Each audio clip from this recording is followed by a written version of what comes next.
የውስጤ ብርታት ነሽና አነሳውሽ ጸሎቴን ለአምላኬ ሳደርግ ሕይወቴ ሰምሮ እንዲቃና ከኔ እኩል ፍቅርና ይሳቅ ዛሬ ደግሞ በአንድ ላይ ብቅ ብለዋል ትላላችሁ። ይሳቅም ጠፍቶ ነበር ከሚዲያ ላይ። በነገራችን ላይ ፍቅር ደግሞ ከአሌክስ ጋር ነበረች እና ትናንትናም የሆነ ልጅ ጋር አብራ ሰርታ ነበር። ዛሬም ደግሞ ትናንትናም ይሳቅ ጋር ትናንት ሁለት ቪዲዮ ነው መሰለኝ የሰራችው።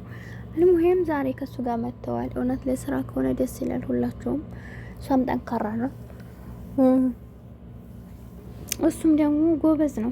ከሚዲያም ስለጠፋ ወደ ሚዲያው እንዲመጣ ታደርገዋል ብዬ አስባለሁ። መስራት ተከባብሮ ለሰራ ሰው ከማንኛውም ሰው ጋር ቢሰሩ ችግር የለውም። ማለት አብራችሁም ስትኖሩ ተከባብራችሁ ስትለያዩም ደግሞ በፍቅር መለያየት፣ በቃ የመጣችሁበትን አላማ የተገናኛችሁበትን አላማ እርሳት። ስራ ከሆነ ስራ ነው የሚያገናኛችሁ፣ ግንኙነታችሁን ማሳመር ማለት ነው። አሰላሙ አለይኩም ወራህመቱላሂ ወበረካቱሁ። ውድና የተከበራችሁ ቻናል ቤተሰቦች እንዴት ናችሁ? ደህና ናችሁ ወይ? እኔ ያለሁ አልሐምዱሊላህ። ለቻናል አዲስ ከሆናችሁ ላይክ፣ ሼር፣ ሰብ እያደረጋችሁ አበረታቱኝ። ከጎን የሆናችሁ ለምታበረታቱኝ ውድ ሀገር ልጆች ከልብ ነው የማመሰግነው። ቻናሌን ሰብ አርጉልኝ ማለት ነው። ሰብስክራይብ አርጉ። ምን ችግር አለው? አይከፈልበትም።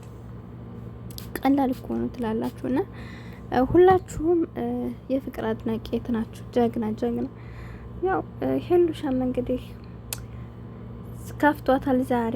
ሁለታቸውም ጀግና ናቸው፣ አይለያዩም። ሲከፋቸውም ሲደሰቱም በአንድ ላይ ሁለታቸውም ጠንካሮች ናቸው። ጠንካራ ሴቶችን ደግሞ ልናበረታታቸው ግድ ነው።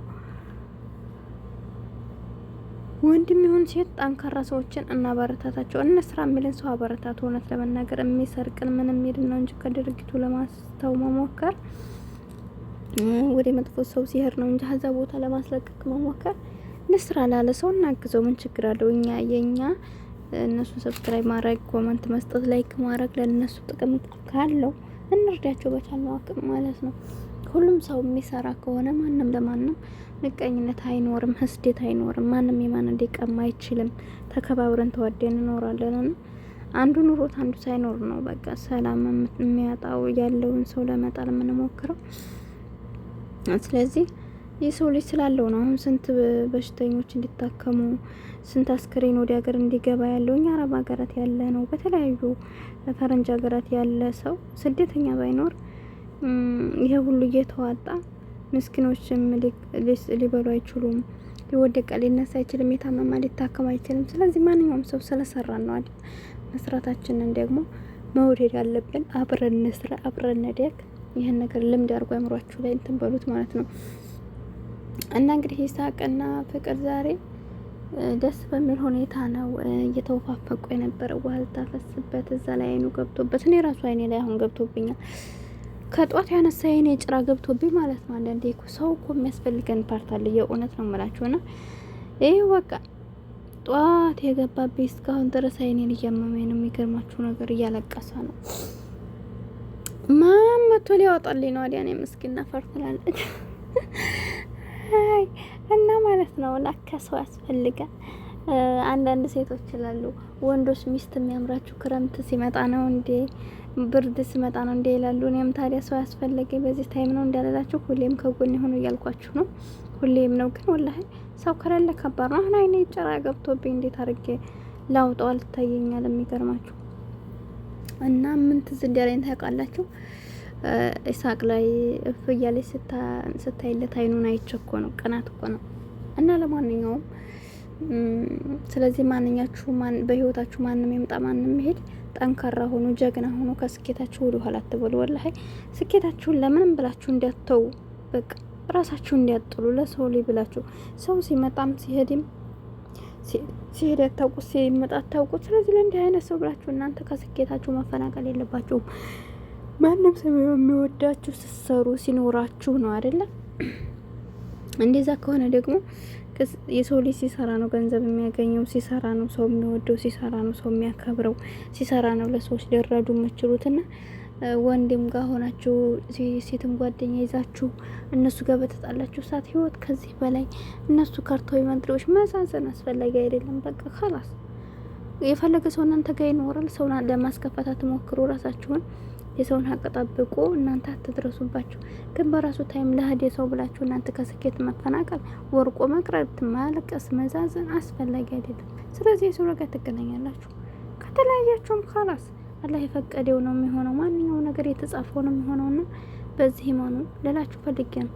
እና እንደዚህ ያልኩትም አሁን ፍቅርም አንዴ ሁለቴ ህይወትን አይተዋለች። አብርሽም ጋር ተለየች፣ ካላስ ህይወት ይቀጥላል። ፉሀድ ጋር ጀመረች፣ ፉሀድም ጋር ተለያዩ፣ ካላስ አሁን ምንም ነገር የለም። ተለያይተው የምር እየኖሩ ነው። ህይወት ይቀጥላል። እሷም የራሷን እሱም የራሱን እየኖረ ነው። ያው ቋሚ ሰው ባያገኙም እስካሁን ችግር የለውም። ምክንያቱም ዋናው ነገር ራሳቸውን አልጣለውም። ደስተኛ ሆነው እየኖሩ ነው። መስራት ያለባቸውን እየሰሩ ነው። በቃ ይሄ ነው ሰው አልወደቁም ከሰው እጅ። እንደዚህ ነውና ጠንካሮች ሁኑ። ከሌ ቢመጣም ቢሄድም የሰው ልጅ ተገና አታድርጉ። በቃ አላህ ነው መተማመን፣ በአላህ ብቻ ነው። ተማምናችሁበት ሊጥላችሁ የማይችለው አላህ እንጂ ሌላው ነገር ማንኛውም ሰው ጓደኛ አላችሁት፣ ባላላችሁት፣ ምን አላችሁት በቃ ትቷችሁ ሲሄዳል። አንድ ቀን የጊዜ ጉዳይ ነው እንጂ ሁሉም ነገር ትቶ ያጅ ነውና ሁሉም ጊዜውን እየጠበቀ ነው። ስለዚህ እናንተ ራሳችሁን ንጹህ አድርጋችሁ ሰው ለሚያደርግባችሁ ነገር አሜን ብላችሁ ተቀበሉ። ያን ሰው ከህይወታችሁ ከወጣ እናንተ የተሻለ ነገር አለው ማኑኝ። እናንተ መልካም ሆናችሁ እነዛ ሰዎች ካጣችኋቸው እናንተ ጥሩ ሰው ስለሆኑ ለነሱ ስለማትገቡ ነው። የተሻለ ነገር በጉጉት መጠበቅ ነው። ያ ማለት የተሻለ ነገር ለማግኘት ምንድነው? ራሳችሁን ጠብቃችሁ ነው አይደል? የሰው ልጅ ደህና ነገር የምታገኙት። ብዙ ሴቶች ሰው ጋር ሲለዩ ራሳቸውን ይጥላሉ። ህይወት ከዚህ በኋላ በቃ ሱሎ የመኖር አልችልም ይላል። ይሄ አስፈላጊ አይደለም እና ራሳችሁን ጠብቁ፣ ውበታችሁን ጠብቁ፣ ራሳችሁን አትጣሉ ትላላችሁ። አትበሳጩ፣ ጀግና ሁኑ ማለት ነው። ጀግናን ሁሉም ሰው ይወዳታል። ራሷን ታስከብራለች፣ ቤተሰቧን ታስከብራለች፣ ልጆቿን ታስከብራለች። በቃ ማንኛውንም ነገር ትከበራላችሁ። አላህም ጠንካራን ሰው ይወዳል። እና ይሄን ኢሳቅና እንግዲህ እሱ አብ ይሰራሉ ብዬ ተስፋ አደርጋለሁ። ከአሁን በኋላ ከካሜራው ጀርባ አለን። ነገር ግን በካሜራ ፊት ለፊት ብዙ አንመጣም ነበር። አሁን በኋላ ግን እያንዳንዷን ነገር በካሜራ ይዘን እንመጣል ብለዋል። ስለዚህ እኛም እንጠብቃችኋለን በጉጉት እላችኋለሁ። እስኪ ኢሳቅም የፍቅርም ቤተሰቦች ላይክ ሰብ እያደረጋችሁን አበረታቱኝ። አይከፈልበትም። ስደተኛ እህታችሁ ነኝ። ቻናሌ ስለተዘጋብኝ ነው። አያችሁ የሰው ልጅ ወርቆ መቅረት የለበትም። ነው ቻናሌ ወደ 12 ነበረ። እንግዲህ ያው ታውቃላችሁ እኛ ስደት ላይ የምንኖር ሰዎች ብዙ የራሳችን የምንለው ስራ ስለማይኖርና አይኖርም። ግን እንደዛችሁም ታግየ እዛ ደረጃ ደርሼ ነበር። ማሻአላ እስካሁን የትደርስ ነበር እስከዛሬ ማለት ነው ቢኖርልኝ ቻናሌ። ግን አጋጣሚ ሆኖ አዘጉብኝ። ግን አዘግተው ቤተና አድጀ ነበር። ነገር ግን ተስፋ አልቆርጥም ብዬ ከፈኩ ሌላ ያንም ደግሞ ዝም ብሎ ነው እይታ የለውም። ያንን ትቼ ደግሞ ይሄን ይሆን አንድ ቪዲዮ ለቀቄ ሳየው እይታው ትንሽ ተሽሎ ሳየው ተመልሼ መጣሁኝ። ከዛም እናንተም አላሳፈራችሁኝም። እንግዲህ ከጎኔ የሆናችሁ ሰብም እያረጋችሁ ስላበረታታችሁኝ ያው እንግዲህ ዋንኬ ገብቻለሁና የሰው ልጅ ስትወርቁ ተስፋ አትቁረጡ። ኢንሻአላህ በቃ ለማንኛውም ነገር ይሄ ችግር የለውም፣ ትርፍ ስራ ነው።